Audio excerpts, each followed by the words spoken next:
ETV ప్రేక్షకులకు నమస్కారం. XXX detergent soap శుభమస్తు కార్యక్రమంలో ఈ వారం గ్రహఫలం అంశానికి స్వాగతం. ఏప్రిల్ 9వ తేదీ నుండి ఏప్రిల్ 15వ తేదీ వరకు మేషాది ద్వాదశ రాశుల వారికి ఉండే శుభాశుభ ఫలితాలని, అవసరమైన సందర్భాల్లో ప్రత్యామ్నాయ మార్గాల్ని తెలుసుకుంటారు. ఇక ద్వాదశ రాశుల వారికి ఏ గ్రహాలు ప్రతికూలంగా ఉన్నాయో ఆ ప్రతికూల గ్రహాల అనుకూలత కోసం ఏ విధమైన విధి విధానాల్ని చేపట్టాలో ఆ విశేషాల్ని, దాంతోపాటు అదృష్టం ఐశ్వర్యం శీర్షికలో ఆరోగ్యం ఉంటేనే అదృష్టం ఐశ్వర్యం లభిస్తాయి కాబట్టి ఆరోగ్య భంగం కాకుండా ఆరోగ్యవంతంగా ఉండడానికి సూర్యుడిని ఏ విధంగా ఆరాధించాలో ఆ విశేషాల్ని, దాంతోపాటు మన ధర్మం శీర్షికలో నిత్య వలయ దానం అంటే ఏమిటో ఎలా చేయాలో ఆ విశేషాల్ని తెలుసుకుంటారు. ముందుగా నేటి పంచాంగం. స్వస్తి శ్రీచాంద్రమాన హేవలంబి నామ సంవత్సరం ఉత్తరాయణం, వసంత ఋతువు చైత్రమాసం శుద్ధపక్షం. ఇక ఈ వారంలో ముఖ్యమైన రోజుల్ని పరిశీలించి చూస్తే ఈరోజు అనంగత్రయోదశి, 11వ తేదీ చైత్ర పూర్ణిమ, 13వ తేదీ మేష సంక్రమణం రాత్రి 3:54, 14వ తేదీ సంకష్టహర చతుర్థి కూడా. రేపటి నక్షత్ర బలాన్ని పరిశీలించినట్లయితే హస్తా నక్షత్రం ఉంది. హస్తా నక్షత్రం సోమవారంతో కలిసి వచ్చింది కాబట్టి సిద్ధయోగం ఉంటుంది. ఈ సిద్ధయోగం శుభ ఫలితాలను కలిగింపజేస్తుంది.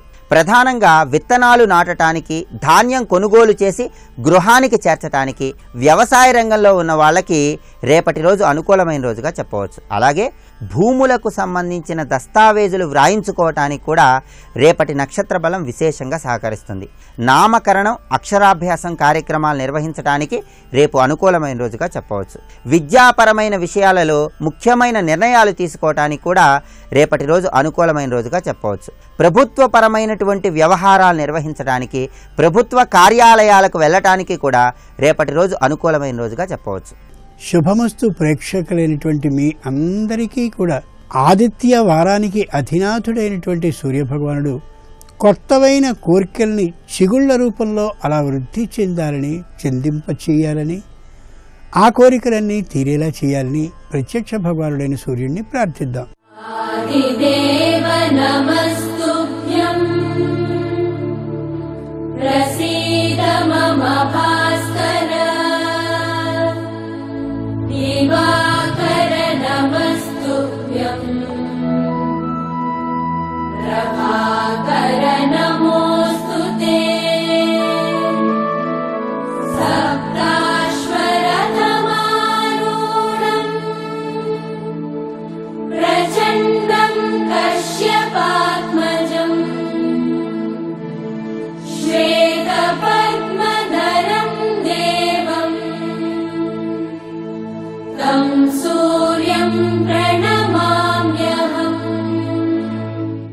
ఇక క్రమంగా మేషాది ద్వాదశ రాశుల వారి ఫలితాలని పరిశీలిద్దాం. ముందుగా మేషరాశి. ఈ వారం మేషరాశి వారి ఫలితాలని పరిశీలించి చూస్తే గురువు షష్ఠంలో ఉన్నాడు, శని నవమంలో ఉన్నాడు, రాహుకేతువులు పంచమ ఏకాదశ స్థానాల్లో ఉన్నారు. ఈ కారణంగా అశ్విని నక్షత్ర జాతకులు ఈ వారంలో ఏది మాట్లాడినా ప్రతిపక్షుల చేత తప్పక వక్రీకరించబడే అవకాశం ఉంది. కాబట్టి వీలైనంత వరకు ఆచి తూచి మాత్రమే మాట్లాడాలి తప్ప యథా ఆలాపంగా అంటే నోటికి వచ్చినట్లుగా మాట్లాడేయడం సరికాదు. భరణి నక్షత్ర జాతకులకి ఆర్థికమైనటువంటి ఖర్చు చాలా జాగ్రత్తగా ఉండి తీరాలి. లేని పక్షంలో తెలియకుండా మొత్తం అంతా కూడా వ్యయమైపోయేటటువంటి అవకాశం లభిస్తోంది.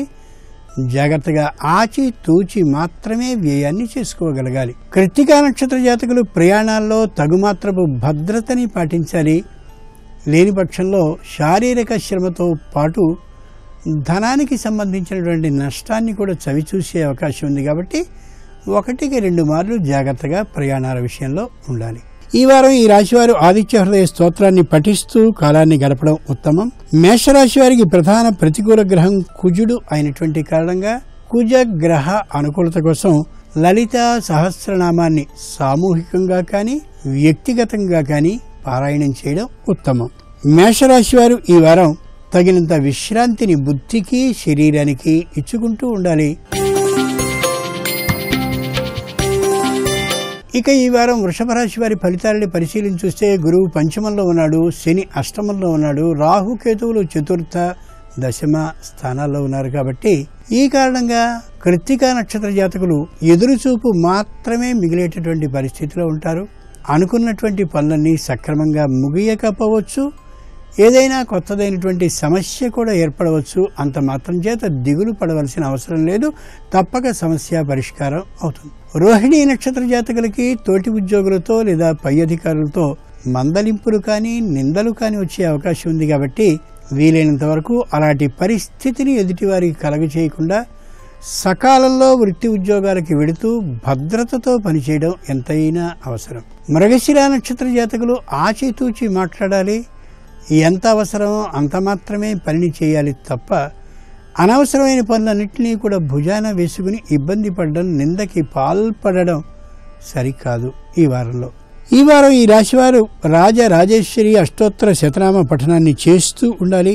వృషభ రాశి వారికి ప్రధాన ప్రతికూల గ్రహం బుధుడు అయినటువంటి కారణంగా అమ్మవారికి పసుపు జలంతో అభిషేకాన్ని చేయడం శ్రేయస్కరం.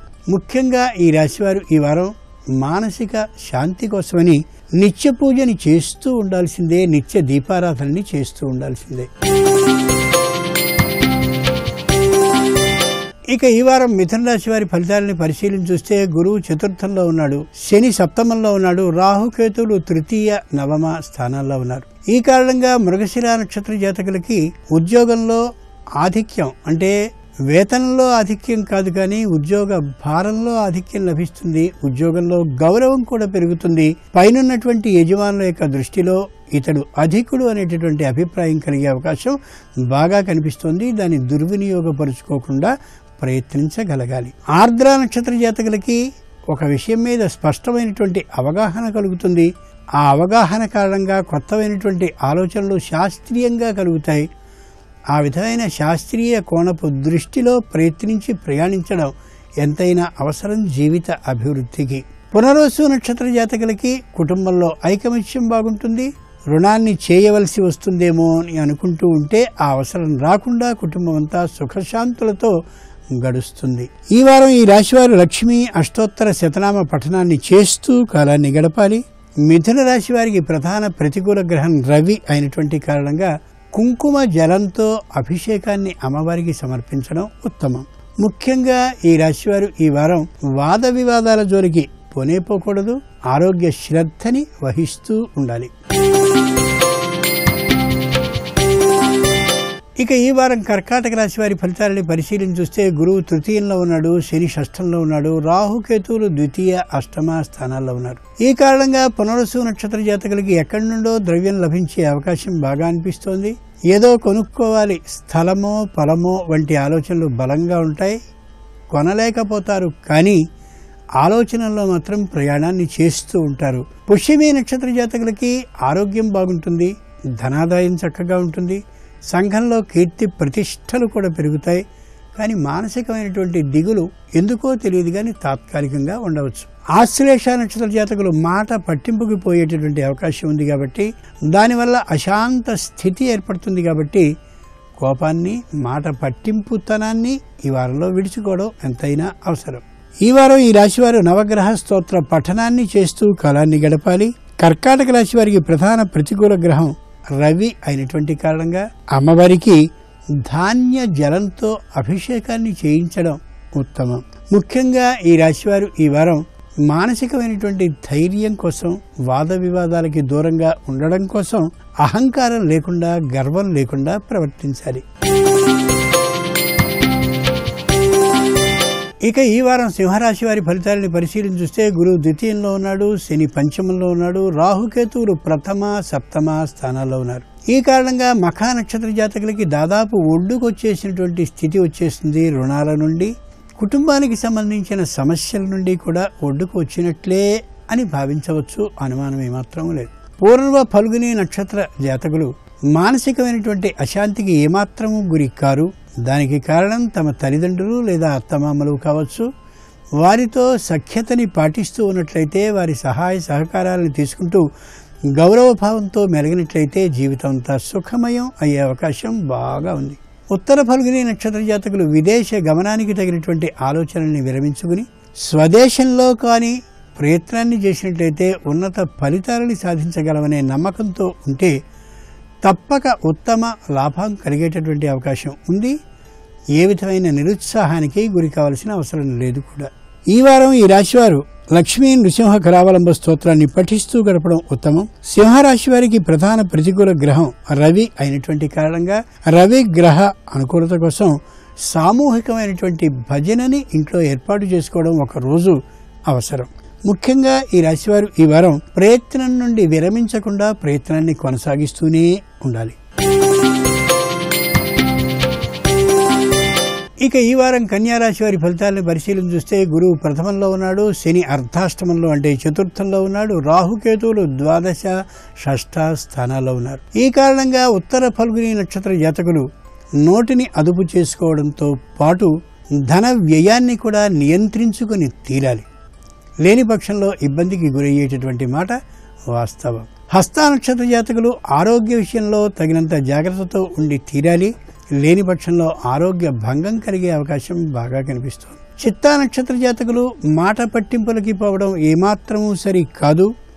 ఒకవేళ తాము తప్పు మాట్లాడినట్లయితే నేరాన్ని అంగీకరించడం ఒప్పుకోవడం మంచిది తప్ప దబాయించడం ఏమాత్రమూ సరికాదనే యథార్థాన్ని 1-2 మార్లు గమనించుకోగలగాలి. ఈ వారం ఈ రాశివారు సుబ్రహ్మణ్య అష్టోత్తర శతనామ పఠనాన్ని చేస్తూ ఉండాలి. కన్యా రాశి వారికి ప్రధాన ప్రతికూల గ్రహం కుజుడు అయినటువంటి కారణంగా కుజ గ్రహ అనుకూలత కోసం పంచఫల అంటే 5 ఫలాల రసాన్ని గాని 3 ఫలాలతో అయినా రసాన్ని తీసి ఆ రసాలతో అమ్మవారిని అభిషేకించడం శ్రేయస్కరం. ముఖ్యంగా ఈ రాశివారు ఈ వారం 10 మంది మధ్యలో తమ ఇంటి విషయాన్ని చర్చకి పెట్టనే కూడదు. ఇక ఈ వారం తులారాశి వారి ఫలితాలను పరిశీలన చూస్తే గురువు ద్వాదశంలో ఉన్నాడు, శని తృతీయంలో ఉన్నాడు, రాహుకేతువులు ఏకాదశ పంచమ స్థానాల్లో ఉన్నారు. కాబట్టి ఈ కారణంగా చిత్తా నక్షత్ర జాతకులు వీలైనంత ధైర్యంతో ఏ కార్యక్రమాన్నైనా సాగిస్తూ ముందుకు వెళ్ళిపోవడం సరికాని అనవసరమైనటువంటి మానసిక దౌర్బల్యంతోనూ ఏం జరుగుతుందో అనే భయంతోనూ వెనుక ఆడడం ఏమాత్రమూ సరికాదు. స్వాతి నక్షత్ర జాతకులు చక్కగా దూసుకుపోవచ్చు. ఉద్యోగంలోనూ అలాగే కుటుంబంలోనూ బంధుమిత్రుల సమక్షంలోనూ కూడా తమదే విజయం అవుతుంది కాబట్టి నిర్భయంగా ముందుకు సాగిపోవచ్చు. విశాఖ నక్షత్ర జాతకులు తమదైనటువంటి ఆలోచనలో ముందుకు దూసుకుపోయినట్టయితే విజయమే సంప్రాప్తిస్తుంది తప్ప పరాజయం లభించే అవకాశమే లేదు. ఈ వారంలో తప్పక ముందుకు సాగిపోవచ్చు. ఈ వారం ఈ రాశివారు సరస్వతి అష్టోత్తర శతనామ పఠనాన్ని చేస్తూ గడపడం ఉత్తమం. తులారాశి వారికి ప్రధాన ప్రతికూల గ్రహం రవి అయినటువంటి కారణంగా వివిధ విధాలైనటువంటి రంగుల పుష్పాలను తెచ్చి అమ్మవారికి పుష్ప పూజని చేయడం అవసరం. ముఖ్యంగా ఈ రాశివారు ఈ వారం అత్యాశకి పోకుండా ఉండాలి. పని ముగించుకోవాలనేటటువంటి ధోరణిలో వెళ్ళాలి తప్ప నిర్లక్ష్యాన్ని ప్రదర్శించకూడదు. ఇక ఈ వారం వృశ్చిక రాశి వారి ఫలితాలని పరిశీలించి చూస్తే గురువు ఏకాదశంలో ఉన్నాడు, శని ద్వితీయంలో ఉన్నాడు, రాహుకేతువులు దశమ చతుర్థ స్థానాల్లో ఉన్నారు. ఈ కారణంగా విశాఖ నక్షత్ర జాతకులకి తాము చేసినటువంటి దోషమేమిటో, తమ కోపం తమకి ఎంత నష్టాన్ని కలిగించిందో, ఇతర జనుల సహాయ సహకారాలు ఎంతగా ఉండవో ఆ విషయం అనుభవంలోనికి వస్తుంది. మంచి వారం ఇది. అనురాధ నక్షత్ర జాతకులకి వ్యక్తుల యొక్క విశేషం, ధనం యొక్క ప్రాముఖ్యం, గొప్పదనం బాగా అర్థమవుతుంది అనుభవాల కారణంగా. జ్యేష్ఠ నక్షత్ర జాతకులు తాము చేసేటటువంటి ప్రయత్నాలన్నీ ఫలిస్తూ ఉండేటటువంటి కారణంగా తాము ఏ ప్రయత్నాన్ని చేస్తున్నారో ఆ ప్రయత్నం యొక్క ప్రయోజనం తప్పక సాధింపబడే అవకాశం బలంగా కనిపిస్తోంది. ఈ వారం ఈ రాశివారు దుర్గా అష్టోత్తర శతనామ పఠనాన్ని చేస్తూ కాలాన్ని గడపడం ఉత్తమం. వృశ్చిక రాశి వారికి ప్రధాన ప్రతికూల గ్రహం రవి అయినటువంటి కారణంగా రవి గ్రహ అనుకూలత కోసం అమ్మవారికి చిత్రాన్నం అంటే పులిహోరని నివేదన చేయడం, భక్తులకి పంచేలా చూసుకోవడం అవసరం. ముఖ్యంగా ఈ రాశివారు ఈ వారం తమ ప్రయత్నాన్ని విరమించకుండా అదే కోణంలో ముందుకు సాగడం ఎంతైనా అవసరం. ఇక ఈ వారం ధనురాశి వారి ఫలితాలని పరిశీలించి చూస్తే గురువు దశమంలో ఉన్నాడు, శని ప్రథమంలో ఉన్నాడు, రాహుకేతువులు నవమ తృతీయ స్థానాల్లో ఉన్నారు. కాబట్టి మూలా నక్షత్ర జాతకులు అప్పటి సందర్భాన్ని బట్టి, అప్పటి పరిస్థితిని బట్టి, అప్పుడు వచ్చినటువంటి మాటని బట్టి అప్పటికప్పుడు నిర్ణయాన్ని తీసుకుని వెళ్ళాలి తప్ప పూర్వమే ఒక నిర్ణయాన్ని చేసి దాన్నే అమలు చేయాలి అని అనుకోకూడదు. పూర్వాషాఢ నక్షత్ర జాతకులు తమకి సంబంధించినటువంటి వృత్తి ఉద్యోగ వ్యాపారాల విషయంలో లాభం ఎంత నష్టం ఎంత అనేటటువంటి ఆలోచనతో కాకుండా వృత్తి ఉద్యోగ వ్యాపారాలని కొనసాగిస్తూనే ఉండాలి తప్ప మధ్యలో ఆపివేయడం కానీ ఆపాలనేటటువంటి ఆలోచనతో ఉండడం కానీ సరికాదు. ఉత్తరాషాఢ నక్షత్ర జాతకులు ఏ విధమైనటువంటి సంశయము లేకుండా తాము వేసుకున్నటువంటి ప్రణాళిక ప్రకారం సాగిపోతూ ఉండాలి.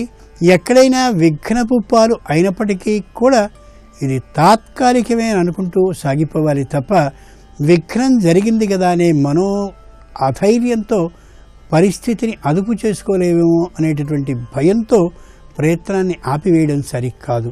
ఈ వారం ఈ రాశివారు అన్నపూర్ణ అష్టోత్తర శతనామ పఠనాన్ని చేస్తూ గడపడం అవసరం. ధను రాశి వారికి ప్రధాన ప్రతికూల గ్రహం కుజుడు కాబట్టి కుజ గ్రహ అనుకూలత కోసం అమ్మవారికి దధ్యోదనాన్ని పవిత్రంగా చేయించి నివేదన చేసి భక్తులకి సమర్పించడం అవసరం. ముఖ్యంగా ఈ రాశివారు ఈ వారం ఒక నిర్ణయాన్ని తీసేసుకుని ఆ నిర్ణయం ప్రకారమే సాగాలి అని అనుకోవడం సరికాదు. ఇక ఈ వారం మకర రాశి వారి ఫలితాలని పరిశీలించి చూస్తే గురువు నవమంలో ఉన్నాడు, శని ద్వాదశంలో ఉన్నాడు, రాహుకేతువులు అష్టమ ద్వితీయ స్థానాల్లో ఉన్నారు. ఈ కారణంగా ఉత్తరాషాఢ నక్షత్ర జాతకులు శత్రువర్గంతో ఏమాత్రపు లావాదేవీల్ని చేయనేకూడదు. వారితో స్నేహాలని పరిచయాలని పెంచుకోవడం ఏమాత్రం సరికాదు. శ్రవణ నక్షత్ర జాతకులు తమ వృత్తికి సంబంధించిన ఆలోచన మాత్రమే చేసుకుంటూ ఉండాలి తప్ప మొగమాటంతో ఇంకొకరి పనిని భుజాన వేసుకోవడం ఏమాత్రం సరికాదు. ధనిష్ఠ నక్షత్ర జాతకులు తమకి రావాల్సినటువంటి ఏ సొమ్మైతే ఉందో దాని గురించిన వాయిదా వేసుకుంటూ ఉండడం మంచిది కాదు. ఎప్పటికప్పుడు వసూలు చేసుకుంటూ ఉండడం అవసరం లేని పక్షంలో ఇబ్బంది పడే అవకాశం, శత్రుత్వం పెరిగే అవకాశం కూడా కనిపిస్తోంది. ఈ వారం ఈ రాశివారు లలిత అష్టోత్తర శతనామ పఠనాన్ని చేస్తూ కాలాన్ని గడపాలి. మకర రాశి వారికి ప్రధాన ప్రతికూల గ్రహం రవి అయినటువంటి కారణంగా అమ్మవారికి ఇష్టమైనటువంటి ప్రీతికరమైన గుడాన్నం అంటే బెల్లపు అన్నాన్ని సమర్పించడం శ్రేయస్కరం. ముఖ్యంగా ఈ రాశివారు ఈ వారం కొత్త వారితో అంటే శత్రుత్వం ఉన్నటువంటి శత్రువులతో నూతన పరిచయాల విషయంలో తప్పక జాగ్రత్త వహించి తీరాలి. వీలైనంత వరకు వారితో పరిచయం ఉండకుండా చేసుకోవాలి. ఇక ఈ వారం కుంభరాశి వారి ఫలితాలను పరిశీలించి చూస్తే గురువు అష్టమంలో ఉన్నాడు, శని ఏకాదశంలో ఉన్నాడు, రాహుకేతువులు సప్తమ ప్రథమ స్థానాల్లో ఉన్నారు. ఈ కారణంగా ధనిష్ఠ నక్షత్ర జాతకులు ముందుకు వెళ్లే ప్రయత్నమే చేయాలి తప్ప వెనక్కి అడుగు వేయాలనే ఊహకి ఏమాత్రమూ రాకూడదు. బలమైనటువంటి విఘ్నం వచ్చినప్పటికీ కూడా ముందుకు మాత్రమే దూసుకుపోవాలని గ్రహించి తీరాలి. శతభిష నక్షత్ర జాతకులు అనవసరమైనటువంటి వ్యక్తులతో పరిచయాన్ని చేసుకోవాలి అని ప్రయత్నించడం ఏమాత్రమూ సరికాదు. పూర్వభద్ర నక్షత్ర జాతకులు రేపటి రోజు చేద్దాం, ఎల్లుండి చేద్దాం అనుకుంటూ వాయిదా వేసుకుని అతి ముఖ్యమైనటువంటి ఒక కార్యక్రమాన్ని నష్టపోయే అవకాశం ఎదురు చూస్తోంది వారికి. కాబట్టి వీలైనంత వరకు వెంటనే పనిని ముగించుకోవడం అత్యవసరం. కుంభరాశి వారు ఈ వారం ఆంజనేయ అష్టోత్తర శతనామ పఠనాన్ని చేస్తూ కాలాన్ని గడపడం శ్రేయస్కరం. కుంభరాశి వారికి ప్రధాన ప్రతికూల గ్రహం రవి అయినటువంటి కారణంగా అమ్మవారికి ప్రీతికరమైనటువంటి పాయసాన్నాన్ని నివేదన చేసి భక్తులకి పంచేలా చూసుకోవడం అవసరం. ముఖ్యంగా ఈ రాశివారు ఈ వారం ఎవరి బలవంతం మీదో రుణం కోసం వెళ్లడం సరికాదు. ఆ ప్రయత్నాన్ని విరమించుకోవడం ఉత్తమం. ఈ వారం మీనరాశి వారి ఫలితాలని పరిశీలించి చూస్తే గురువు సప్తమంలో ఉన్నాడు, శని దశమంలో ఉన్నాడు, రాహుకేతువులు షష్ఠ ద్వాదశ స్థానాల్లో ఉన్నారు.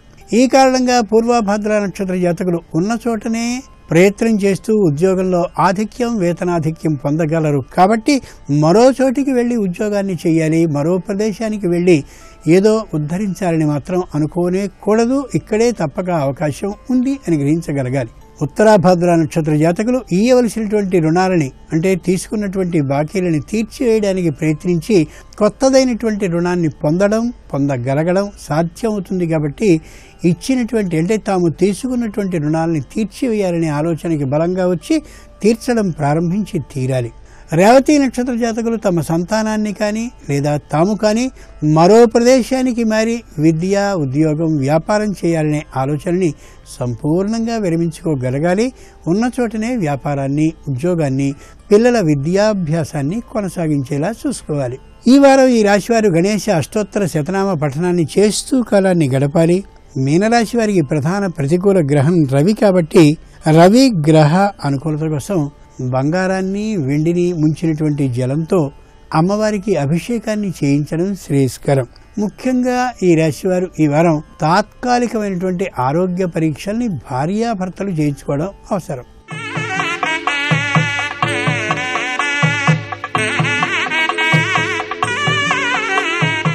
అదృష్టం ఐశ్వర్యం శీర్షికలో ఆరోగ్యాన్ని పొందడానికి ఏం చేయాలో చూద్దాం. ఆరోగ్యమే మహాభాగ్యం అని ప్రత్యేకమైన సూక్తి. లోకంలో ఇతర భాగ్యాలన్నీ ఏవైనా నశించేవే అయినప్పటికీ ఆరోగ్యం అనేది మాత్రం నశించకుండా ఉండేలా చూసుకోవాలి. అదే నిజమైనటువంటి మహాభాగ్యం. ఎంత సంపాదించినా ఓ చిన్నదైనటువంటి వ్యాధి వచ్చినట్టయితే మానసికమైనటువంటి వ్యాధితో పాటు ఆరోగ్యానికి సంబంధించిన ఈ చికిత్స కోసం ద్రవ్యాన్ని కూడా నష్టపోవలసి వస్తుంది. అలా ఆరోగ్య భంగం కాకుండా ఉండేలాను ఆరోగ్య అభివృద్ధి కోసం ఏం చేయాలో చూద్దాం. సూర్య ఉదయకాలంలోనే నిద్ర లేచి స్నానాన్ని ముగించి 12 మార్లు సూర్యునికి నమస్కారాన్ని సాష్టాంగం చేయగలిగితే సాష్టాంగ ప్రణామాన్ని, స్త్రీలైనట్లయితే మోకాళ్ల మీద నుదుటిని భూమిని ఆనించి నమస్కరిస్తూ 12 మార్లు సూర్యునికి నమస్కరిస్తూ సూర్యునికి సంబంధించిన ఏదో ఒక స్తోత్రాన్ని ఏం లేకపోయినట్లయితే శ్రీ ఆదిత్యాయ నమః అని గాని అనుకుంటూ ఉండాలి. దీంతో పాటు రాగి చెంబును తీసుకుని సూర్యునికి ప్రీతికరమైనటువంటి లోహం కాబట్టి సూర్యునికి ఇష్టకరమైనటువంటి నవధాన్యాల్లోని గోధుమల్ని ఆ రాగి చెంబు నిండుగా నింపి యోగ్యుడైనటువంటి వానికి సూర్య ఉదయకాలంలో కానీ దానాన్ని చేసినట్టయితే సంపూర్ణమైన ఆరోగ్యం లభించి తీరుతుంది సూర్య అనుగ్రహం కారణంగా. ఇలా చేసుకుని ఆరోగ్యాన్ని పరిరక్షించుకుందాం, రోగ బాధ లేకుండా నివారించుకుందాం.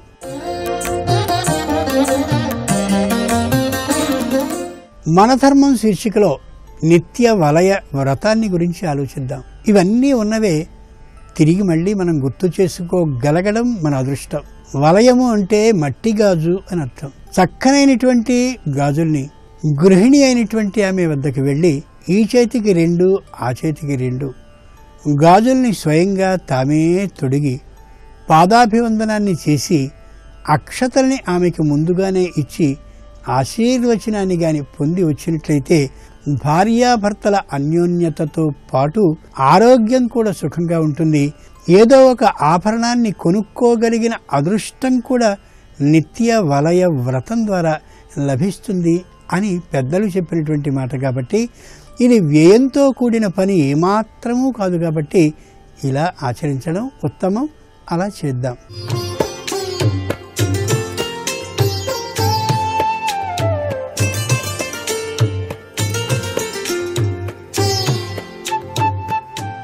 XXX డిటర్జెంట్ సోప్ శుభమస్తు కార్యక్రమంలో గృహబలం అంశానికి స్వాగతం. ఇంటి మధ్య భాగంలో కానీ బ్రహ్మస్థలంలో కానీ దోషం గనక ఉన్నట్లయితే ఇంటి మధ్య భాగంలో చక్కటి స్ఫటిక పిరమిడ్ను ఉంచడంలో తప్పులేదు. ఇది గృహబల రీత్యా చాలా చక్కగా సహకరిస్తుంది. కిటికీ దర్వాజాల విషయంలో సరి సంఖ్య అనేటువంటిది పాటించటం గృహబల రీత్యా చాలా అవసరం. దోషం లేని నిర్మాణాలకు చాలా చక్కటి యోగవంతమైన ప్రభావాల్ని మనకు తెలియజేశారు. ఇల్లు కట్టే ముందు స్థలాన్ని ఎంపిక చేసుకొని కొనుగోలు చేయటం జరుగుతుంది. శుభప్రదమైన స్థలాన్ని మాత్రమే ఎంపిక చేసుకోవాలి. స్థలాన్ని కొన్న తర్వాత గృహ నిర్మాణం చేపట్టబడుతుంది. ఇల్లు నిర్మించుకోవడానికి ఉపయోగపడేటువంటి 10 మంత్రాలు కూడాను ఉన్నాయి. ఇల్లు పవిత్రమైందిగా స్వచ్ఛమైందిగా తయారు కావడానికి ఇది సహకరిస్తాయి. నిర్మాణంలో ఉన్న ఇంటిపై చెడు వాయువుల యొక్క ప్రభావం అనేటువంటిది పడనే పడదు. గృహ నిర్మాణం మధ్యలో ఆగిపోకుండా పూర్తి అవటానికి ఇది సహకరిస్తుంది. మీ గృహ నిర్మాణం జరుగుతున్న చోటుకు మీరు వెళ్ళి ఈ యొక్క మంత్రాలను వరుస ప్రకారం కనీసం ఒక్కసారైనా మీ మనసులో అనుకోండి. ఇలా గనక అనుకున్నట్లయితే చక్కటి యోగవంతమైన సత్ఫలితాన్ని సాధించుకోవటానికి ఆస్కారం ఉంటుంది. ఓం వాస్తుదేవాయ నమో నమః. ఓం వాస్తు నమః. ఓం బావుదేవతా నమో నమః. ఓం భావూ నమః. ఓం దేవాయ నమః. ఓం భూమి నమో నమః. ఓం భూమి నమః. ఓం అగ్నిదేవతా నమో నమః. ఓం అగ్ని నమః. ఓం జలయ దేవతా నమః. అంటే ఇక్కడ అగ్నిదేవుణ్ణి, జలం నీటి దేవతా స్వరూపాన్ని, సమస్త దేవతా స్వరూపతత్వంలో విరాజిల్లేటువంటి పరమేశ్వరుణ్ణి, వాస్తుదేవ తత్వంలో విరాజిల్లేటువంటి వాస్తు పురుషునికి నమస్కృతాంజలి గడిస్తూ మనసులో భావన చేయటమే ఈ మంత్రాల్లో దాగినటువంటి గూఢార్థం. ఎప్పుడైనా సరే ఒక మంచి కార్యక్రమాన్ని ప్రారంభించే ముందు ఎవరి దగ్గరికైనా వెళ్ళినప్పుడు కూడాను పెద్దలకి నమస్కారం చేయమంటారు. నమస్కారం అండి అన్నప్పుడు వాళ్ళు సంతోషపడి ఆశీర్వదిస్తారు. అలాగే ఇక్కడ ఒక గృహ నిర్మాణం చేయబోయే ముందుగా మీరు స్థలాన్ని ఎంపిక చేసుకున్న తర్వాత గృహం కట్టేటువంటి సమయంలో కూడా ఆ యొక్క స్థల దేవతా స్వరూపాన్ని మనసులో అలా అనుకుని ఆ వాస్తు దేవతా పురుషతత్వంలో ఆ స్థలంలో విరాజిల్లేటువంటి స్వామికి నమస్కృతాంజలి ఘటించాలి. దానితో పాటుగా అగ్ని, వాయువు, భూమి, నీరు, ఆకాశం కదండి. ఈ 5 కూడాను పంచభౌతికాత్మక తత్వానికి నిదర్శనాలు. అగ్నిదేవుణ్ణి, సూర్య భగవాన్ని ఆరాధన చేయాలి కాబట్టి ఆ ప్రదేశంలోకి అడుగుపెట్టగానే ఆ స్వామివారికి హృదయపూర్వక నమస్కృతాంజలి మనసారా అనుకుంటేనే చాలు. మీరు నిర్మాణం చేసేటువంటి గృహంలో ఎటువంటి పొరపత్యాలు లేకుండా చాలా చక్కగా గృహ నిర్మాణం కొనసాగుతుంది. అంతేకాకుండా గోవును మీరు నిర్మించేటువంటి ఆ స్థలంలో 4 వైపులా కూడాను అలా తిప్పి బయటికి తీసుకొచ్చి గ్రాసం వేసి అలా నమస్కృతాంజలి ఘటించండి. గోవులో సకల ముక్కోటి దేవతలు కూడాను నివసించి ఉంటారని కదా శాస్త్రం. అందుచేతనే తప్పనిసరిగా గృహ నిర్మాణం జరగబోయేటువంటి 2-3 రోజుల క్రితమే గోవును కట్టివేయటం అనేటువంటిది మనకు సాంప్రదాయ రీత్యా ఉన్నది. ఆ స్థలంలో గోవును కట్టేసినట్లయితే ఆ స్థలంలో ఉన్న సమస్త వాస్తు దోషాలు కూడాను పటాపంచలైపోతాయి అని చెప్పేసి కూడా శాస్త్రం. ఏది ఏమైనప్పటికీ కూడాను దైవ చింతన లేకుండా ఏ కార్యక్రమం ప్రారంభించకూడదు. మనం చేసేటువంటి ఆ యొక్క నిర్మాణాత్మకమైనటువంటి చర్యలకు నాంది పలికేది పరంధామ అనేటువంటి కంటికి కనిపించని అంతర్యామి లక్షణం ఉండి తీరుతుంది. కాబట్టి అంతర్యామి స్వరూపుని యొక్క దివ్యవంతమైన అనుగ్రహాన్ని మనం సాధించుకోవడానికి మనం ఈ తరుణంలో ఈ గృహాన్ని కట్టగలుగుతున్నాము అనేటువంటి సంకల్ప సిద్ధి మన హృదయాలలో ఉండాలి. ఎవరైతే నేను నిమిత్త మాత్రుణ్ణి, అంతా స్వామి లీలా, ఆయన దైవల్లే కట్టగలుగుతున్నాను అని చెప్పేసి భావన చేస్తూ మనసు నిండా ఆ స్వామికి నమస్కృతాంజలి ఘటించి ఈ యొక్క విధి విధానాన్ని పాటిస్తారో తప్పనిసరిగా ఆ గృహం త్వరగా నిర్మాణం పూర్తయి కలకాలం ఆ ఇంట్లో నివసించేటువంటి వారు కూడాను చక్కటి ఆరోగ్య, ఐశ్వర్య, కీర్తి, ప్రతిష్టలతో తులతూగటానికి ఆస్కారం ఎంతగానో ఉంటుంది సుమా అనేటువంటి విషయాన్ని ఇక్కడ మనం గుర్తుపెట్టుకోవాలి. సూర్యుని వేడి, వెలుతురు, ధారాళంగా గాలి ప్రవేశించడానికి వీలు లేని భవనం అశుభ ఫలితాలను ఇస్తుందనే విషయాన్ని కూడా గుర్తుపెట్టుకోండి. ఒక ఇల్లు కట్టేటప్పుడు ఆ ఇంట్లో తప్పనిసరిగా గాలి, వెలుతురు బాగా సోకాలి. ఎక్కడైతే వెలుతురు, గాలి చక్కగా వస్తుందో ఆ ఇంట్లో సమస్త శుభాలు కూడాను చేకూరుతాయి అని చెప్పేసి మనకు శాస్త్రం తెలియచేస్తోంది. ఇంట్లో ఈశాన్య మూలన ఇనుప పెట్టెను ఉంచితే చంద్రుని వల్ల కలిగే శుభ ఫలితాలు మందగిస్తాయి అనే విషయాన్ని కూడా గుర్తుపెట్టుకోండి. చాలా మందికి సొంత ఇల్లు కల నెరవేరుతుందా లేదా అనే సంశయం వస్తూ ఉంటుంది. అసలు ఇల్లు కట్టుకుంటామా మేము, అన్నాళ్ళు ఈ అద్దె ఇంట్లో ఉండాలి అనేటువంటి భావనా పరంపర కూడా వస్తూ ఉంటుంది. ఇంటికి యోగాన్ని పట్టించేటువంటి అనుగ్రహ ప్రదాత పరమేశ్వరుడే. అందుచేత పరమేశ్వరుణ్ణి గనక మీరు జాజిపూలతో గనక నిత్యం గనక అర్చన చేసినట్లయితే సొంత ఇంటి కళ నెరవేరటానికి కూడా ఆస్కారం అత్యధికంగా ఉంటుంది సుమా అనే విషయాన్ని గుర్తుపెట్టుకుందాం. శుక్లపక్షంలో గురువారం నాడు రావి చెట్టు ఆకులు 5 తెచ్చి గంధం పూసి ప్రవహించే నీటిలో మీరు గనక వదిలినట్లయితే స్థిరాస్తి సమకూర్చుకోవటానికి పరిస్థితులు అనుకూలించే వరకు ఈ విధంగా చేస్తూనే ఉండాలి. ఇలా గనక చేసినట్లయితే త్వరగా గృహయోగం, గృహం కట్టాలనేటువంటి కళ నెరవేరటానికి కూడా ఆస్కారం ఎంతగానో ఉంటుంది. విరిగిపోయినటువంటి వస్తువులు కానీ పనికిరాని వస్తువులు కానీ ఉంటే వాటిని మాత్రం తొలగించండి. మీ ఇంట్లో కానివ్వండి, దుకాణంలో కానివ్వండి. ఖాళీగా ఉన్న గోడ వైపు ముఖం పెట్టి ఎప్పుడూ కూర్చోకూడదు. అక్కడ ఒక అద్భుతవంతమైనటువంటి ఫోటోనైనా సరే తగిలించి ఉంచాలి. ఇంటి ముఖద్వారం 9 అంగుళాల పొడవు 9 అంగుళాల వెడల్పు గల స్వస్తిక్ చిహ్నాన్ని సింధూరంతో గనక వేసినట్లయితే మీ గృహంలో ఉన్నటువంటి వాస్తుదోష ప్రభావం సన్నగిల్లుతుంది. స్వస్తిక్ గుర్తుకి ఇంత గొప్ప విశేషం ఉందండి. దర్వాజాను ఆనుకొని ప్రారంభమై కిందకు దిగేటట్టుగా మెట్లు ఉంటే ఆఖరి మెట్టును ఎత్తైన పెద్ద నేలలా తయారు చేసి మెట్ల వరుసను పూర్తి చేయండి. ఇలా కనుక కట్టడం వలన సుఖప్రదం ఏర్పడుతుంది. ఎప్పుడూ కూడానండి మీ ఇంట్లో నగదు పెట్టి ఉంటే ఖాళీగా ఉండకూడదు. దాంట్లో తప్పనిసరిగా డబ్బు దాచేటువంటి ఇనపెట్ట ఖాళీగా ఉండకుండా చూసుకోండి. దాంట్లో ఎప్పుడూ కూడాను కొంత డబ్బు ఉండాలి. అలా డబ్బు ఉండటానికి ఆ యొక్క పెట్టెలో కుబేర యంత్రం కానీ, శ్రీ యంత్రం కానీ, కస్తూరికాయ కానీ ఉంచండి. అలా కనుక ఉంచినట్లయితే ఎల్లవేళలా కూడాను ఖాళీ పెట్టె అనేది ఉండదు. తప్పనిసరిగా లక్ష్మీదేవి అనుగ్రహంతో ఆయన పెట్టె డబ్బుతో విరాజిల్లుతూ ఉంటుంది సుమా. ఇంటి ముఖద్వారపు గడప దృఢంగా ఉంటే లక్ష్మీ ప్రాప్తి కలుగుతుంది. గడప కింద కొంత ఖాళీని ఉంచడం కూడా మంచిది.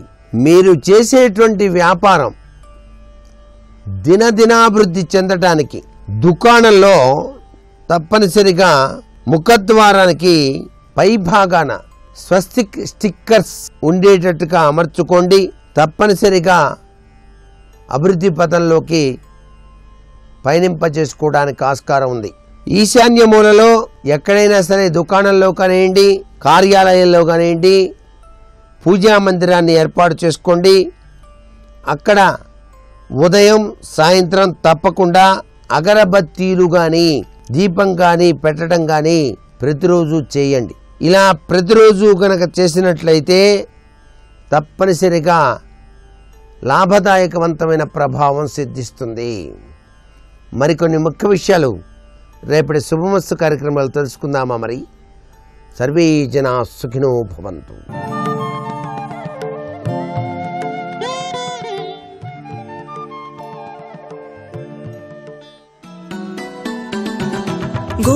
गोवर्धनोद्धार गोपरिपाल गोपाल कृष्ण हरे गोपिकलोला गोपाल बाला गोपाल कृष्ण हरे देवकी नंदन देवादिदेवा गोपाल कृष्ण हरे वसुदेव नंदन श्री वासुदेवा गोपाल कृष्ण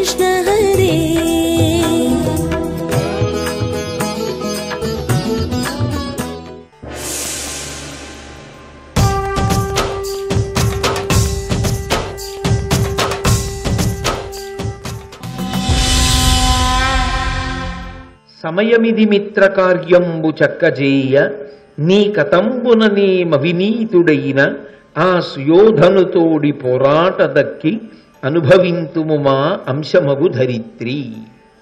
కృష్ణ, నువ్వు రాయబారానికి వెళ్ళి మాకు మహోపకారం చెయ్యాలి. సమయమిది మిత్ర కార్యంబు చక్కచేయ. నేను ఈ పని చెయ్యడమా, నాకు అవసరమా అంటే పనిలో ఏదో తక్కువ ఉందని కాదు, అన్నిటికన్నా చెప్పేవాడికి చాలా కష్టం ఎప్పుడంటే ఒక మాట అర్థం కాలేదన్నవాడికి చెప్పడం కష్టం కాదు, 10 మాటలు అర్థం కాలేదన్నవాడికి చెప్పడం కష్టం కాదు, తాను అనుకున్నది సత్యం అవతలవాడు చెప్పింది అసత్యమని మూర్ఖపవాదన చేసేవాడికి చెప్పడం చాలా కష్టం. అది ఇప్పుడు నీకున్న కష్టం కృష్ణ.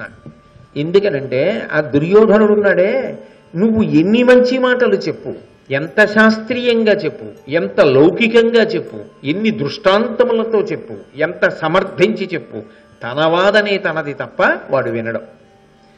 అటువంటి వాడి దగ్గరికి వెళ్ళి కార్యసాధన చేసుకురమ్మని నిన్ను పంపిస్తున్నాం. పైగా ఆయన దగ్గరికి రాయబారానికి వెళ్ళినా క్షేమంగా అసలు వెళ్ళిన వాడు ఉంటాడని కూడా నమ్మకం లేదు.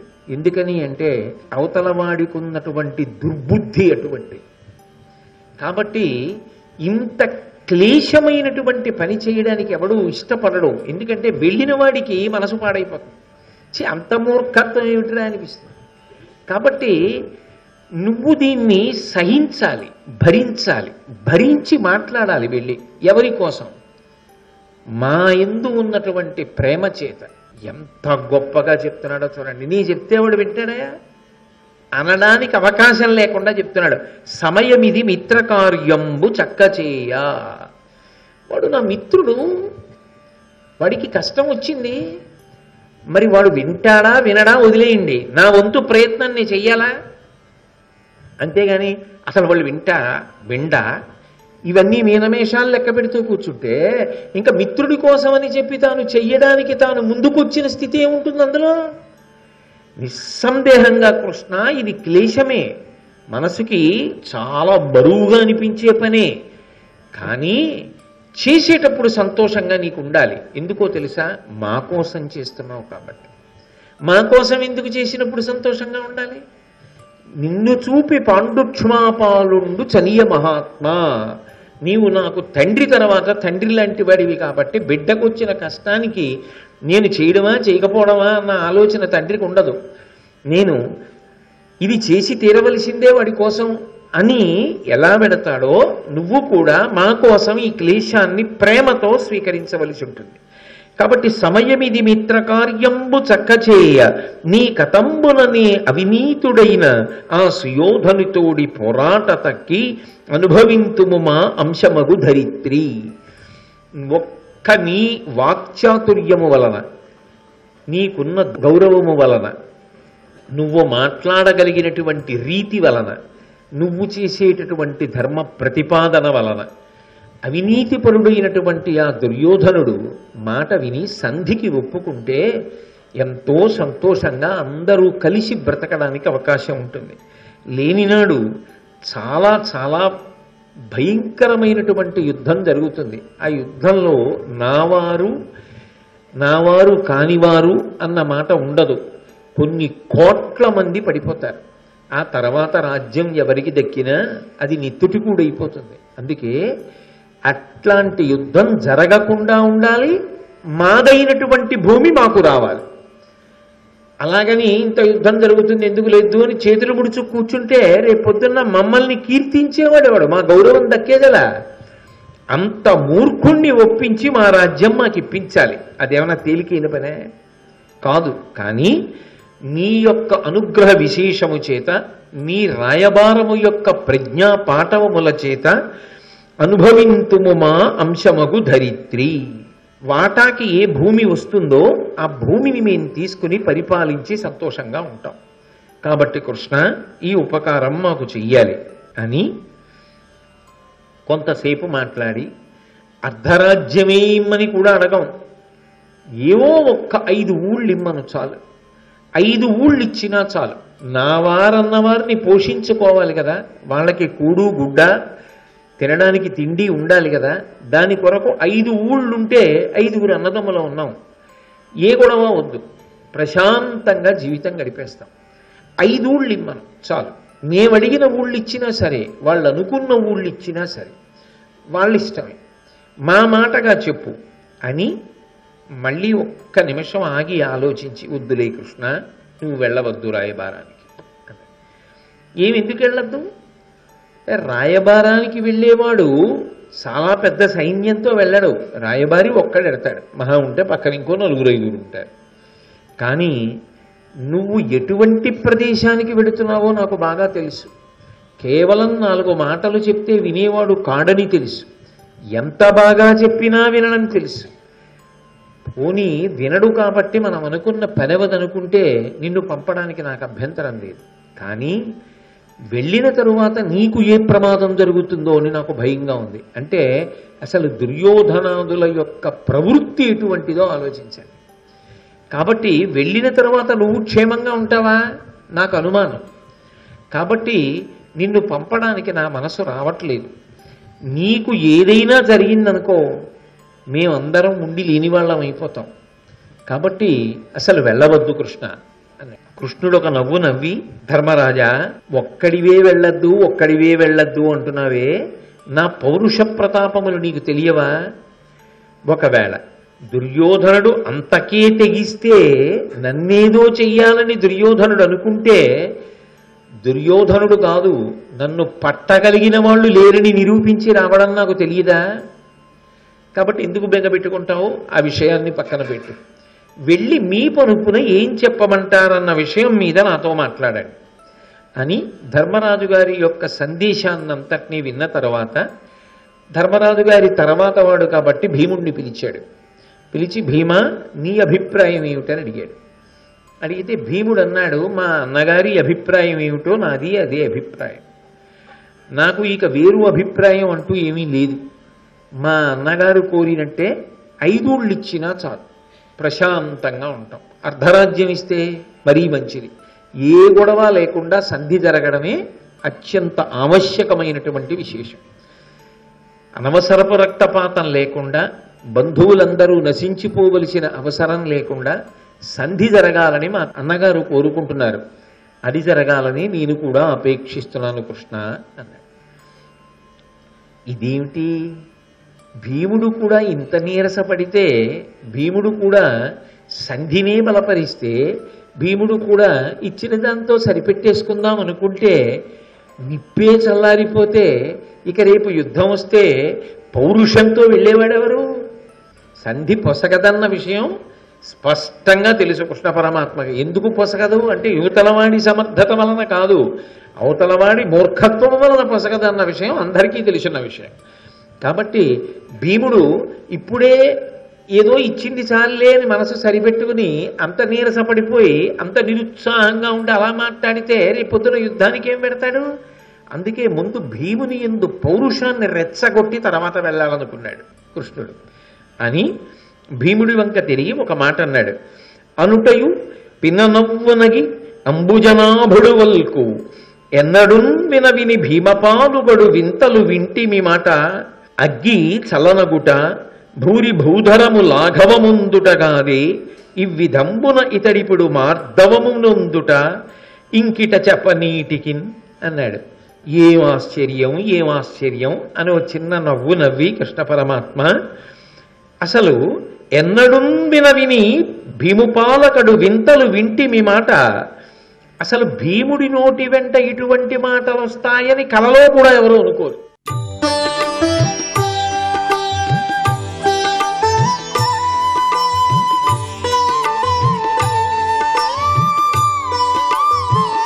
సర్వం శ్రీ ఉమామహేశ్వర పరబ్రహ్మార్పణమస్తు.